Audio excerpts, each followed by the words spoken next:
আসসালামু আলাইকুম এভরিওয়ান। শুরু করছি আজ দেখা গল্প। লেখিকা সাবিলা সাবি, পর্ব সংখ্যা 16। ফিওনার চোখে তখন আতঙ্কে ঝিলমিল। জ্যাসপারের অতি কাছে আসার সাথে সাথে মনে হলো তার চারপাশে সবকিছু হঠাৎ স্তব্ধ হয়ে গেছে।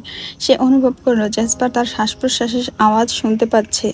জ্যাসপার ফিওনার কাছে এসে দাঁড়ালো। তার উচ্চতা এক উঁচু পাহাড়ের মতো, যেখানে ফিওনার মতো ছোট্ট একজন মানুষের জন্য সবকিছু অতি বিশাল আর ভীতিকর। তার শরীরকে কিছুটা সামনে ঝুঁকিয়ে ফিওনার দিকে নজর রাখলো। মনে হলো পেশিবহুল শিকারী তার শিকারের দিকে মনোযোগ দিচ্ছে। ফিওনার মাথার দুই পাশের কাচের দেয়ালের বিরুদ্ধে জ্যাসপারের শক্তিশালী হাত দুটি স্থাপন হলো, ফিওনাকে তার গ্রাসে নিয়ে আসার জন্য প্রস্তুত।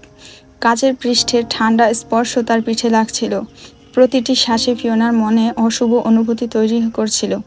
জ্যাসপার স্নিগ্ধ অথচ ভয়ঙ্কর দৃষ্টি তার প্রতিটি ইন্দ্রিয়কে সচেতন করে তুলছিল। ফিওনার দৃষ্টি জ্যাসপার দিকে নিবদ্ধ হলো, কিন্তু সে কোনোরকম শব্দ উচ্চারণ করতে পারছিল না। জ্যাসপার মাথা কিছুটা ঝুঁকে ফিওনার সামনে এসে বলল, "you are such a bloody foolish human. And what I mean?" জ্যাসপারের গম্ভীর কণ্ঠ প্রচণ্ড স্বরের পূর্বাভাস দিল।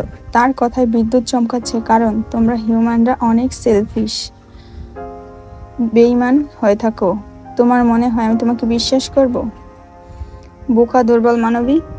ফিওনার দৃষ্টি জ্যাসপারের চোখের গভীরতা তলিয়ে যেতে চেষ্টা করছিল, কিন্তু সে জ্যাসপারের অভিব্যক্তিতে এক নির্দয় সত্তা দেখে ফেলল, যা তাকে আরো বিভ্রান্ত আর হতাশ করে তুলল। জ্যাসপার পুনরায় তার গম্ভীর কণ্ঠ স্বর তুলে বলল, কি হলো, এখন কথা বলছো না কেন? শেষ সব কথা? তার কথায় ছিল বিদ্রুপ, রেশ, যা ফিওনার হৃদয়ে রক্তপাতের মতো অনুভূত হচ্ছিল। ফিওনা নিজের মাথা নিচু করে নিল, মাটির দিকে তাকিয়ে থাকা তার জন্য নিরাপত্তার আড়াল। সেই সময় জ্যাসপার তার কানের কাছে মুখ নিয়ে যায়। তার গরম শ্বাস ফিওনার কানে উষ্ণ হাওয়ার ঝাপটা নিয়ে আসলো। আগে নিজেকে নিয়ন্ত্রণ করতে শেখো বোকা মানবী, আমি কাছে আসলে তো দুনিয়াই ভুলে যাও। ফিওনার মধ্যে যে আতঙ্ক কাজ করছিল জ্যাসপারের কথার ভারে আরো বাড়তে লাগলো। জ্যাসপারের এই হাস্কি স্বরের মধ্যে ছিল এক অদ্ভুত ক্ষমতা, যা ফিওনার হৃদয়ে প্রবেশ করতে তাকে এক অসাধারণ আর ভয়ের আকর্ষণে আবহে ছিল। সে জানে এই ভয়ঙ্কর ড্রাগন রাজপুত্রের সামনে দাঁড়িয়ে থাকা মানে এক কঠিন যুদ্ধের সম্মুখীন হওয়া। জ্যাসপার ফিওনার থেকে কিছুটা দূরে সরে এলো, তার বিরূপ আচরণের ভার থেকে নিজেকে মুক্ত করলো। এদিকে ফিওনা দাঁড়িয়ে ছিল মাথা নিচু করে। হঠাৎ জ্যাসপার কফির মগ হাতে নিয়ে চুমুক দিল। কফি একদম ঠান্ডা হয়ে গেছে। তাতে তার রাগের আগুন প্রজ্বলিত হলো। সে ক্ষোভে কফি সজোরে ফিওনার দিকে ছুঁড়ে মারল। কফির তরল আকাশের বৃষ্টির মতো ফিওনার গায়ে ঝরে পড়ল। ফিওনার মুখ থেকে শুরু করে গলা পর্যন্ত ভিজে গেল সেই কালো কফির রস দিয়ে। তার সাদা গাউনটি কফির স্রোতে সম্পূর্ণ নষ্ট হয়ে গেল। মনে হলো নির্মলতার প্রতীকের পবিত্র স্থান অপবিত্র হয়ে পড়ল। ফিওনা হতভম্ব হয়ে তাকিয়ে রইল। সে উপলব্ধি করতে পারছে না, এত বড় অপমান সে সহ্য করতে পারে না। তার চোখে অশ্রু জল জ্বলে উঠল। রাগ, দুঃখ আর লজ্জা মিলেমিশে একাকার হয়ে গেল। ফলে তার হৃদয়ের গভীরতা থেকে কান্নার আওয়াজ বেরিয়ে আসতে শুরু করলো। জ্যাসপার অমানবিকভাবে বলল, এই মেয়ে, এই কফির মগটা নিয়ে এক্ষুনি আমার কক্ষ থেকে বেরিয়ে যাও। তোমার জন্য আমার কফিটা ঠান্ডা হয়ে গেছে। তার স্বরে ছিল নিষ্ঠুর অথচ ঔদ্ধত্যপূর্ণ কর্কশতা। ফিওনার হৃদয়ে তখন অদ্ভুত ক্ষোভ জাগ্রত হলো। সে কেবলমাত্র কফির জন্য কষ্ট পাচ্ছিল না, বরং তার আত্মসম্মানের প্রতি এমন নৃশংস আঘাত সে সহ্য করতে পারছিল না। ফিওনা মগটি হাতে নিয়ে এক প্রকার দৌড়ে কক্ষ থেকে বেরিয়ে গেল। তার চোখে জল আর হৃদয়ে দগ্ধ বিষণ্ণতা। প্রতিটি পদক্ষেপেই কষ্টের স্রোত প্রবাহিত হচ্ছিল। সিঁড়ি বেয়ে নামতে নামতে তার মনে কেবল জেসপারের অমানবিক আচরণের বিষণ্ণ স্মৃতি দ্বারা গ্রাসিত ছিল। কিচেনে প্রবেশ করে অ্যাকুয়া তাকে দেখে আটকে ওঠে। ফিওনার হাতে কফির মগ, আর তার মুখ গলায় কফির দাগে ঢাকা পড়েছে। চমকিত হয়ে অ্যাকুয়ারা প্রশ্ন করলো, এ কি ফিওনা, তোমার এই অবস্থা কেন? কফি নিয়ে পড়ে গিয়েছিল নাকি? ফিওনা কাঁদতে কাঁদতে উত্তর দিল, তোমাদের প্রিন্স আমার উপর কফি ছুঁড়ে মেরেছে। অ্যাকুয়ারা বিস্ময়ের সাথে জিজ্ঞেস করে, কি বলছো? প্রিন্স এটা করেছে? কিভাবে সম্ভব? আমাদের রাজ্যের রুলসে এসব করা নিষিদ্ধ। তাহলে উনি তোমার সঙ্গে এমন আচরণ করলো কেন ফিওনা? ফিওনার চোখে শুধুই জল। সে শুধু কেঁদেই যাচ্ছে। কোনো উত্তর দেওয়া তার শক্তির মধ্যে আর অবশিষ্ট নেই। তার মন খারাপ। পুরো পরিস্থিতি তাকে অতল অন্ধকারে ডুবিয়ে দিয়েছে। শেষে কফির মগ কিচেনে রেখে ফিওনা এক প্রকার দৌড়ে কিচেন থেকে বেরিয়ে যায়। তার উদ্দেশ্য একটাই, নিজের কক্ষে ফিরে যাওয়া, যেখানে অত্যন্ত কিছুক্ষণ একাকিত্বের নিরাপদ আশ্রয় পাবে। রাতের আকাশে নক্ষত্ররা জ্বলে উঠেছে, কিন্তু বাড়ির ভেতরে গভীর এক নীরবতা বিরাজমান। রান্নাঘরের চারপাশে একোয়ারা ব্যস্ত হাতে খাবারের পাতিল গুছিয়ে রাখছে। তার নিখুঁত নৈপুণ্য এই মহলের জন্য এক শৃঙ্খলিত কাজ। অপরদিকে ফিওনা ডাইনিং টেবিলে ধীরে ধীরে বাসন থালা সাজাচ্ছে। তার মনোযোগ আজকের দিনের অপমানের কালো ছায়া ভেসে বেড়াচ্ছে। টেবিলের কেন্দ্রে হৃৎপুষ্ট খোদাই করা এক সিংহাসনের মতো বিশাল চেয়ার জেসপারের জন্য রাখা হয়েছে। এক রাজপুত্রের উপযোগী আসন। মোমের আলোর নরম আভা টেবিলের উপর পড়ে থালাগুলোর রূপালী প্রান্তগুলোকে দ্যুতি দিচ্ছে। ফিওনা একটার পর একটা পদ সাবধানে টেবিলে রাখছে। তার হাতে কাঁপুনি নেই, কিন্তু তার মন বিক্ষিপ্ত। আজকে হঠাৎ জেসপারের উপস্থিতির সংবাদ এসে পৌঁছায়। তার আজকের নির্দেশ, ডাইনিং আজকে সবার সাথে খাবার খাবে। তাই এই রাজকীয় চেয়ারের আয়োজন। সেই উচ্চাকাঙ্ক্ষিত শক্তিমান পুরুষটি যখন তার রাজকীয় আসনে বসবে, তখন টেবিলের উপর চাপা অথচ অসহনীয় এক পরিবেশ ভর করবে। আসবাবপত্র, থালাবাটি, খাবারের প্রতিটি থালা অপেক্ষা করছে সেই শক্তিমান ড্রাগন রাজপুত্রের প্রবেশের। ফিওনার মনোজগতে আজ ভয় আর দ্বিধার ঢেউ চলছে। বারবার মনে পড়ছে জেসপারের হাত থেকে তার উপর বর্ষিত সেই কফির মুহূর্ত, তার আত্মসম্মানের মর্মান্তিক আঘাত। এখন আবার তার সম্মুখীন হতে হবে। সবার সামনে তাকে পুনরায় অপমান করবে কিনা এই ভাবনায় তাড়া করে বেড়াচ্ছে ফিওনাকে। কিন্তু এই বিশাল গ্লাস হাউসের শৃঙ্খলিত জীবনে তার কোনো বিকল্প নেই। বাধ্য হয়ে তাকে এই ডাইনিং টেবিলে থাকতে হবে, সেই রক্তচক্ষু ড্রাগনের সামনে। ডাইনিং টেবিলে ইতিমধ্যে সবাই জড়ো হয়েছে। আলবিরা, থারিনিয়াস আর বাকি ড্রাগন সদস্যরা নিজেদের আসনে ধীরে সুস্থে বসে পড়েছে। তারা একে অপরের সঙ্গে নিস্তব্ধ কথোপকথনে। কিন্তু ফিওনার মন অন্যদিকে। তার চোখের কোণে সারাক্ষণ তাকিয়ে রয়েছে সেই কাঠের সিঁড়ির দিকে, যেখান দিয়ে জেসপার নামার প্রতীক্ষা করছে। অবশেষে সেই প্রতীক্ষার অবসান ঘটে। কাঠের সিঁড়ির প্রতিটি ধাপে জেসপারের ভারী পায়ের শব্দ শোনা যায়। প্রতিটি পদক্ষেপ তার অপরিসীম শক্তি আর ত্রাসের আভাস। সিঁড়ি বেয়ে নামতে থাকা জেসপারের উপস্থিতি ঘরের কোণে কোণে প্রতিধ্বনিত হয়। তার উচ্চতা, আভিজাত্য আর তীক্ষ্ণ দৃষ্টি সবার সম্মুখে এক প্রভাব বিস্তার করে। ডাইনিং টেবিলের চারপাশে বাতাস ভারী হয়ে ওঠে তার আগমনে। ফিওনার হৃদয় মুহূর্তের জন্য থমকে যায়। অন্যরা গভীর শ্রদ্ধায় তাকিয়ে আছে প্রিন্সের দিকে, কিন্তু ফিওনার মনে দোলাচলে করে আজ আবার কিভাবে তার ভাগ্য নিয়ে খেলতে হবে। জেসপার তার রাজকীয় আসনে বসে পড়ল। তার দেহভঙ্গিতে এক ধরনের প্রচণ্ড গাম্ভীর্য ছড়িয়ে পড়ে। সম্রাটের মতো আভিজাত্য আর একচ্ছ ক্ষমতার প্রতীক হয়ে সেই আসনে তার অধিষ্ঠান বাতাসকেও ভারী করে তোলে। তার সামনে দাঁড়িয়ে থাকা ফিওনা আর অ্যাকোয়ারাকে এক নজর দেখে সে ঠান্ডা গলায় নির্দেশ দিল, অ্যাকোয়ারা, বসে পড়ো টেবিলে, তোমার আসনে আমাদের সঙ্গে খাবার গ্রহণ করবে। অ্যাকোয়ারা এক মুহূর্তের জন্য ফিওনার দিকে তাকায়। তার চোখে ফুটে ওঠে দ্বিধা আর মায়া। এক অজানা বোধ তার অন্তরকে স্পর্শ করে। ফিওনার এই নিস্তব্ধ কষ্ট, এই নীরব প্রতিবাদ তার মনকে আলোড়িত করে। তবু অ্যাকোয়ারা অবশেষে তার প্রিন্সের আদেশ মেনে নিয়ে আস্তে আস্তে চেয়ারে বসে পড়ে। কিন্তু ফিওনার ভাগে কোনো বসার অনুমতি নেই। জেসপারের নির্দেশে সে একাই সবার খাবার পরিবেশন করবে।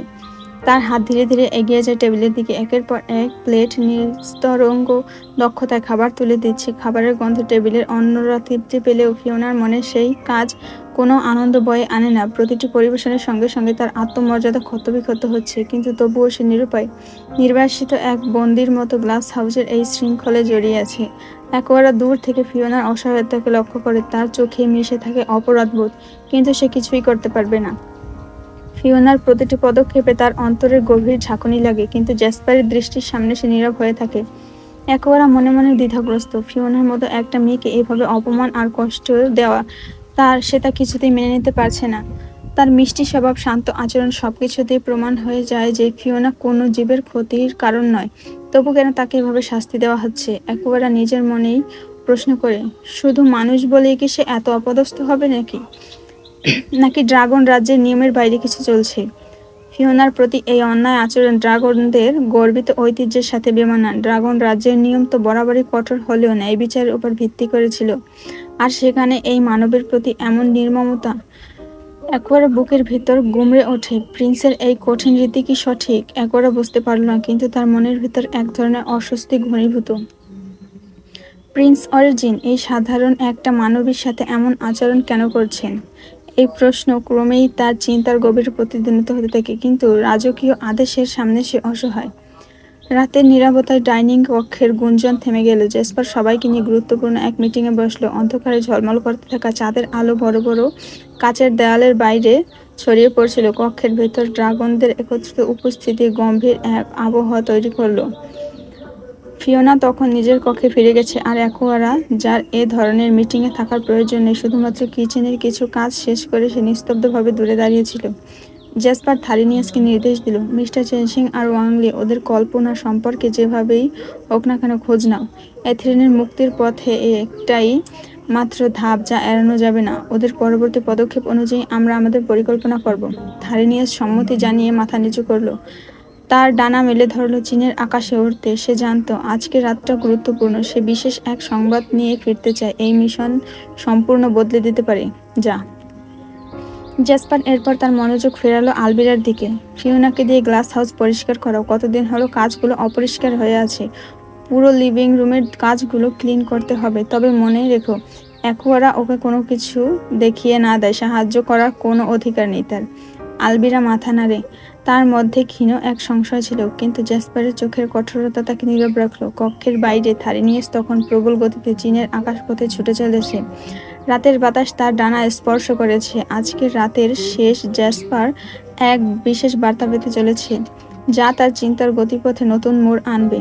আলবিরা নিঃশব্দে ফিওনার কক্ষে প্রবেশ করলো। ফিওনা তখন একটু বিশ্রামের জন্য চোখ বুজেছিল। সারাদিন ক্লান্তি তার মুখে স্পষ্ট। আলবিরা তার কণ্ঠকে অদ্ভুত শীতল করে বলল, এই মেয়ে শোনো, লিভিং রুমের গ্লাস এখনই পরিষ্কার করতে হবে, প্রিন্সের আদেশ। ফিওনা তার চোখ খোলার সাথে সাথে আলবিরার আদেশের কঠিনতা বুঝে গেল, কিন্তু কোনো প্রতিক্রিয়া দেখালো না। নিঃশব্দে উঠে দাঁড়ালো। তার ভেতরে ক্লান্তি তার চাহনির গভীরে লুকিয়েছিল। কিছুক্ষণ পর ফিওনা লিভিং রুমে পৌঁছায়, যেখানে গ্লাস পরিষ্কারের সরঞ্জামগুলো অগোছালোভাবে ছড়িয়ে রাখা। একটা বালতি, গ্লাস ক্লিনার, শুকনো সাদা কাপড় আর একটা পুরনো মই। আধুনিক এই গ্লাস হাউজের শোভামণ্ডিত সৌন্দর্যের সাথে এই সরঞ্জামগুলো যেন মেলাতে পারল না। সারা ঘর জুড়ে কাচের যে আভিজাত্য ছড়িয়ে আছে, সেখানে তাকে অ্যানালগ পদ্ধতিতে গ্লাস পরিষ্কার করতে হবে, যা নিঃসন্দেহে অপমানের এক সূক্ষ্ম অস্ত্র। ফিওনা বুঝতে পারল, এটা শুধু শাস্তি নয়, বরং একটা উপহাস। জেসপার তার সাথে খেলা করছে, অকারণে তাকে এই প্রতিটি পদক্ষেপে হেনস্থা করছে। ফিওনার মন এক মুহূর্তের জন্য থমকে যায়। এই শক্তিশালী ড্রাগন রাজপুত্রের বিরুদ্ধে তার অপরাধটা আসলে কি, যে তাকে এমন কঠিন পরীক্ষার মধ্যে ফেলে রেখেছে? তার চোখের কোণে অজান্তে জল জমে উঠতে থাকে, কিন্তু সে সেই জলকে না দেখিয়ে গ্লাসের পাশে দাঁড়িয়ে এক কঠিন দীর্ঘশ্বাস ফেলল। কাপড় হাতে তুলে নিয়ে কাজ শুরু করলো। এটাই তার একমাত্র পথ। ফিওনা রাতভর নিঃশব্দে লড়াই করছে গ্লাসের সাথে। প্রতিটি কাচের পৃষ্ঠ তার আত্মার প্রতিফলন ধরে রেখেছে, যেখানে ছিল তার ক্লান্তি, নীরব যন্ত্রণা আর অপমানের দাগ। একের পর এক গ্লাস পরিষ্কার করতে করতে কেবল ফ্লোরই নয়, তার মনও ঘোলাটে হয়ে গেছে। চারপাশে ছড়িয়ে থাকা সাবানের ফেনা তাকে উপহাস করছিল। ভোরের হালকা আলো যখন জানালার কাছে ধাক্কা দিল, ফিওনা একরাশ ক্লান্তি নিয়ে মই থেকে নেমে এলো। মইটা একপাশে ঠেলে রেখে দিল। হাতে থাকা বালতি নিয়ে খুব ধীরে ধীরে পা ফেললো, প্রতিটি পদক্ষেপে সাবধানী। এক ভুলে তার পরিশ্রম ভেস্তে না যায়। সাবানের পানিতে ফ্লোর সাদা হয়ে গেছে, আর সেই সাথে তার আত্মবিশ্বাসও ক্ষয় হয়ে যাচ্ছে। ফ্লোর পরিষ্কার করতে হবে, কিন্তু ফিওনার শরীরে আর সেই শক্তি নেই। বালতিতে নতুন করে পানি ভরে ফ্লোরের শেষ অংশের দিকে এগিয়ে যায়। ফিওনার উদ্দেশ্য আগে সিঁড়ি মুছবে, তাই সে খুব ধীরে ধীরে উঠতে চাচ্ছিল। আর তখনই জেসপার সিঁড়ি বেয়ে নামছিল, দ্রুত পদক্ষেপে কিছু জরুরি কাজের তাড়া নিয়ে। ফিওনা তখন সিঁড়ি বেয়ে ওঠার প্রস্তুতি মাত্র এক পা সিঁড়িতে রেখেছে। চোখ ঠিকমতো না তুলতে সে এগিয়ে আসছিল। এক মুহূর্তে দুজনের পথ এক হয়ে গেল। জেসপার সজোরে ফিওনার সাথে ধাক্কা খায়। ফিওনার হাতে থাকা বালতিটি মুহূর্তে মাটিতে পড়ে যায়, আর সেই সব পানি ছিটকে পড়ে ফ্লোরে। সাবান আর পানি মিশে পুরো লিভিং রুমের ফ্লোর পিচ্ছিল হয়ে যায়। জেসপার সামান্য হোঁচট খেয়ে পা ঠেকালেও নিজেকে সামলে নিল, কিন্তু ফিওনা ততক্ষণে ভারসাম্য হারিয়ে ঢলে পড়ে। ফিওনার শরীর তখন ভারসাম্য হারিয়েছে। সে ঝট করে জেসপারের ধূসর রঙের শার্টের কাঁধ আঁকড়ে ধরে, যাতে পড়ে না যায়। জেসপারের দিকে টান লেগে শার্টটা কুঁচকে গেছে, আর পুরো ঘটনা এত দ্রুত ঘটে যে জেসপার বুঝে ওঠার আগেই জেসপার ফিওনাকে নিয়ে মেঝেতে লুটিয়ে পড়ে। তবে ভাগ্যের নির্মম পরিহাস, ফিওনার পতন সরাসরি জেসপারের উপরে হয়েছে। জেসপার হঠাৎ আঘাতে মৃদু ব্যথা অনুভব করে মাথায়, কিন্তু তার ধ্যান ধারণা সম্পূর্ণ অন্যদিকে। ফিওনা তার বুকের উপর পড়ে গেছে। শ্বাসকষ্টের মতো নীরবতা ঘিরে ধরেছে প্রতি মুহূর্তটাকে। ফিওনার চোখগুলো বিস্ময়ে বড় বড় হয়ে গেছে। সে মাথা তুলতে দেখতে পেল জেসপারের রাগান্বিত মুখ, যার দৃষ্টিতে এক প্রকার ভ্রুকুটি লুকিয়ে আছে, আর সেই অলিভ গ্রিন চোখ দপদপ করছে আগুনের মতো। ফিওনার চুল আর মুখমণ্ডল সাবানের ফেনায় আচ্ছন্ন হয়ে আছে। জেসপারের বুকের উপর পড়ে থাকা ফিওনার চেহারা এত বিচ্ছিন্ন দেখাচ্ছে, পুরো পরিস্থিতির একমাত্র প্রত্যক্ষদর্শী সাবানের সেই ফেনা। এক অদ্ভুত নীরবতা গ্রাস করে চারপাশটাকে। শুধু জেসপারের রাগান্বিত দৃষ্টির চাপ ফিওনাকে ভস্ম করে দিতে চায়। জেসপারের কণ্ঠে কঠোরতার লোহার শিকলের মতো ফিওনার কানে আঘাত করে। এই মেয়ে, কোনো কাজ ঠিকমতো শেখনি, সারা ফ্লোর সাবান পানিতে ভাসিয়ে দিয়েছ। ওঠো আমার উপর থেকে। ফিওনা তাড়াহুড়ো করে উঠে দাঁড়াতে চেষ্টা করলেও সাবান পানির পিচ্ছলতা তাকে ফের ব্যর্থ করে দেয়। পা পিছলে সে আবারও জেসপার উপর পড়ে যায়। জেসপার এক নিঃশ্বাসে ব্যথার মৃদু শব্দ করে, তার মুখের অভিব্যক্তি স্পষ্ট বিরক্তিতে ভরা। ফিওনা পুনরায় মাথা তুলে তাকায়, চোখে লজ্জার ছাপ। উঠতে পারছি না তো, ফিওনা ফিসফিস করে বলে, গলার সুরে এক প্রকার অসহায়ত্ব। জেসপার গভীর বিরক্তির সুরে তাচ্ছিল্য করে বলে, আমার উপর পড়ে থাকতে নিশ্চয়ই খুব আনন্দ হচ্ছে, তাই না? তাই ওঠা হচ্ছে না তোমার? তার রাগান্বিত দৃষ্টির তীব্রতা ফিওনার মনে চাবুকের মতো আঘাত হানে, আর ফিওনার শরীরের উপর ছড়িয়ে থাকা সাবানের ফেনা আরো প্রকটভাবে হাস্যকর করে তোলে পুরো পরিস্থিতিকে। জেসপার হঠাৎই ফিওনাকে এক ঝটকায় ঘুরিয়ে নেয়। মুহূর্তের ভেতর ফিওনা তার নিচে আর সে ফিওনার উপরে। চারপাশে সাবানের পিচ্ছিল জলধারায় নিমজ্জিত ফ্লোর। ফিওনার চোখে বিস্ময় আর জেসপারের চোখে অগ্নি, রাগ আর অদ্ভুত এক টান স্পষ্ট হয়ে ওঠে। জেসপারের শরীরের ওজন ফিওনার উপর ভর করে আছে, তার উষ্ণ নিঃশ্বাস ফিওনার মুখে এসে ঠেকে। ফিওনার হৃদকম্পন দ্রুত হয়ে ওঠে, আর জেসপার কিছুক্ষণ তার দিকে তাকিয়ে থাকে। ফিওনার মুখের কাছাকাছি জেসপারের চেহারা। সেই মুহূর্তে তাদের চারপাশে সাদা ফেনা আর ঠান্ডা ফ্লোর এক অদৃশ্য মায়াজালের অংশ হয়ে যায়। ফিওনা বাকরুদ্ধ হয়ে পড়ে। তার শরীরের উপর জেসপারের উপস্থিতি তাকে স্তব্ধ করে দিয়েছে। জেসপারের উঠে দাঁড়ানোর চেষ্টা করতেই তার ভারসাম্য হারিয়ে যায়। পিচ্ছিল সাবান পানিতে পা পিছলে ফিওনার উপর আবার ধপাস করে পড়ে যায়। এবার তার মুখ সরাসরি ফিওনার ঘাড়ের কাছে এসে ঠেকে। সেই মুহূর্তে ফিওনার সারা দেহ শীতল স্রোতে শিহরিত হয়ে ওঠে। চারপাশের সব শব্দ স্তব্ধ হয়ে গেছে। ফিওনার ঘাড়ে জেসপারের গরম নিঃশ্বাসের আভাস স্পষ্টভাবে অনুভূত হয়। তার ত্বকে অজান্তেই স্পর্শের নীরব ঝড় বয়ে যায়। জেসপারের চুলের ভেজা অনুভূতি ফিওনার ত্বকে মিশে গিয়ে অদ্ভুত অনুভূতির জন্ম দেয়। ঘরের প্রতিটি কোণায় গ্লাসের দেওয়ালের প্রতিফলন সেই অদ্ভুত দৃশ্যের সাক্ষী হয়ে আছে। জেসপার নিজেও কিছুক্ষণের জন্য স্তব্ধ হয়ে থাকে। তার মুখ ফিওনার ঘাড়ের কাছে নিবিড়ভাবে স্থির। ফিওনার শ্বাস দ্রুত হয়ে ওঠে। তার মনে অজস্র চিন্তা এক মুহূর্তের জন্য আটকে গেছে। তারপর জেসপার ধীরে ধীরে ফিসফিসিয়ে বলে, তোমার এসব বোকা বোকা কাজের জন্য আমাকে বিপদে পড়তে হয় কেন বারবার ফিওনা? ফিওনা কোনো উত্তর দিতে পারে না। তার দেহের প্রতিটি স্নায়ু সেই ঘনিষ্ঠ স্পর্শের বিদ্যুৎ প্রবাহিত হয়ে উঠছে, আর তার মনের ভেতরে জ্বলতে থাকা প্রশ্নগুলো কোনো উত্তর খুঁজে পাওয়া যায় না। জেসপার পুনরায় খুব সাবধানতার সাথে ধীরে ধীরে ফিওনার উপর থেকে সরে যেতে চায়, কিন্তু হঠাৎই টের পায় যে তার গলার সেই রহস্যময় লকেট ফিওনার জর্জেটের ফ্রকের বুকের কাছে কাপড়ের সাথে জট পাকিয়ে গেছে। তাদের দুজনের মাঝে শূন্যতা আরেকবার বন্ধ হয়ে আসে। ফিওনার শ্বাস ধীরে ধীরে ভারী হয়ে ওঠে। জেসপার কিছুক্ষণের জন্য হতবুদ্ধির মতো তাকিয়ে থাকে। তার হাতের স্পর্শ করে লকেট ছাড়ানোর চেষ্টা করে, কিন্তু কাপড়ের সূক্ষ্মতা আর লকেটের ধারালো অংশগুলো তাদের দুজনকে আরো ঘনিষ্ঠভাবে আবদ্ধ করছে। ফিওনার নিঃশ্বাস বন্ধ করে স্থির থাকে। তার চোখে আতঙ্ক আর অস্বস্তির ছাপ স্পষ্ট, কিন্তু নিজের অবস্থা থেকে মুক্ত হওয়ার জন্য কিছু বলতে পারছে না। সেই অদ্ভুত লকেট জেসপারের সাথে তার অবিচ্ছেদ্য কোনো বন্ধনের মতো আটকে রেখেছে। আবারও শুরু হলো আরেক ঝামেলা। জেসপার এক প্রকার বিরক্তির সুরে বলল, তার গলার স্বর তীক্ষ্ণ গভীর, কিন্তু তার হাতের স্পর্শ ফিওনার মন কেঁপে ওঠে, যা তাদের ইচ্ছের বিরুদ্ধে হলেও প্রতিটি ক্ষণে আরো নিবিড় হয়ে আসছে। জেসপারের ধৈর্যের বাঁধ ভেঙে গেল। সে চিৎকার করে ডেকে আলবিরাকে, আর সেই কণ্ঠের সেই কমান্ড গোটা গ্লাস হাউস কাঁপিয়ে তোলে।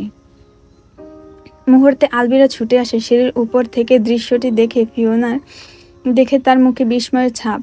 সাদা সাবানের ফেনায় ভরা সেই পিচ্ছিল ফ্লোরে ফিওনা আর জেসপার গাঁটছাড়া বাঁধা অবস্থায় পড়ে আছে। দৃশ্যটি যেমন অপ্রত্যাশিত তেমনি অবাক করার মতো। আলবিরা নিচে না নেমেই দৃশ্যের গভীরতা বুঝে নেয়। নিচের ফ্লোরের দুঃস্বপ্নের মতো পিচ্ছিল এই অবস্থায় সে নিজেও সাহায্য করতে পারবে না। তার মুখ থেকে নির্গত হয়, প্রিন্স অর্জিন, এসব কিভাবে হলো? জেসপার রাগান্বিত আর তীব্র বিরক্তির স্বরে চেঁচিয়ে বলল, আলবিরা, অযথা প্রশ্ন করো না, ফ্লোরে পানি ঢালার ব্যবস্থা করো দ্রুত। আলবিরা তাড়াতাড়ি দোতলা থেকে একটা মোটা পাইপ নিয়ে আসে আর দ্রুততার সঙ্গে পানি ঢালতে শুরু করে। উপর থেকে ঝরে পড়া সেই শীতল পানি ধীরে ধীরে ফ্লোর ধুয়ে দিচ্ছে আর সেই সঙ্গে ভিজিয়ে দিচ্ছে জ্যাসপার ফিওনাকে। পানির স্রোতে চারপাশ ভেজে যাচ্ছে আর ফিওনার কাঁধে ভিজে চুলের ঢেউয়ের মতো তার চারপাশে বয়ে যাচ্ছে। জ্যাসপার ফ্লোরে হাত দিয়ে ভিজে যাওয়া সত্ত্বেও তার ভুরু কুঁচকে থাকে ফিওনার দিকে রাগে অপমানে তাকিয়ে। অবশেষে ফেনা আর পানির স্রোতে ধুয়ে তাদের মুক্ত করে, কিন্তু সেই মুহূর্তে বোঝা তাদের মনে এক গভীর রেখাপাত করে দেয়। ফিওনার ঠোঁট মৃদু কাঁপছে, কোনো অব্যক্ত আবেগ গোপন করতে পারছে না, তার চোখের কোণ ভিজে উঠেছে। ভাবটুকু এক অদ্ভুত অনিশ্চয়তার জন্ম দেয়। সে জানে না কেন এই মুহূর্তে তার শরীর এমনভাবে সাড়া দিচ্ছে। তার সামনে থাকা জ্যাসপারের সবুজ নেত্রপল্লব এক গভীর রহস্যময়তা নিয়ে ঝলমল করছে। জ্যাসপার কিছুক্ষণ ফিওনার দিকে স্থির নিঃশব্দে তাকিয়ে থাকে। তার চোখের সেই গভীরতা আকর্ষণ নাকি রাগ ফিওনা ঠিক বুঝে উঠতে পারে না। তার সবুজ চোখের সেই স্থির দৃষ্টিতে কোনো অদৃশ্য তলোয়ার ঝুলে আছে, যা তাদের মাঝে ক্রমাগত দ্রুত সৃষ্টি করছে। জ্যাসপার হঠাৎ করেই তার দৃষ্টি অচেনা কোমলতা দূরে ঠেলিয়ে দেয়। তার ভেতরে রাগের ঝিলিক ফিরে আসে, কিন্তু সেই মুহূর্তে এক নিমেষের জন্য তার চোখে অন্য কিছু ছিল। জ্যাসপার ফিওনার কোমর জড়িয়ে ধরে এক ঝটকায় ফিওনাকে নিয়ে উঠে দাঁড়ায়, আর মুহূর্তের জন্য সময় থেমে যায়। কিন্তু বাস্তবতা নিষ্ঠুর। যখন সে ফিওনাকে ছেড়ে দিয়ে দাঁড়ায়, তখন তার জামার বুকের অংশে থাকা কিছু সুতা আর কাপড় জ্যাসপারের লকেটের সাথে ছিঁড়ে যায়। সম্পর্কের একটি অংশ অচিরেই বিচ্ছিন্ন হয়ে গেল। জ্যাসপার একবারের জন্য পেছনে তাকায় না, হনহন করে গ্লাস হাউসের ভেতর থেকে বেরিয়ে যায়, ভেজা শরীরে স্নিগ্ধতা নিয়ে যায়। আলবিরা এবার নিচে নেমে আসে। মনে হলো অঙ্গি সংযোগের পর একমাত্র উদ্ধারকারী। তার কণ্ঠে চরম অসন্তোষ। এই মেয়ে, কোনো কাজ কি ঠিক মতো করতে পারো না? কি করেছো? এই কি বাড়ি ঘরের অবস্থা? ফিওনা কিছু বলে না, মাথা নিচু করে থাকে। সমস্ত অভিযোগের বোঝা তার উপর চেপে বসেছে। সে অনুভব করে এই পরিস্থিতিতে তার নীরবতা অপরাধবোধের স্বীকৃতি, যেখানে তার ভাবনা আবেগ সবকিছুই এক অব্যক্ত কান্নায় রূপ নিয়ে চলছে।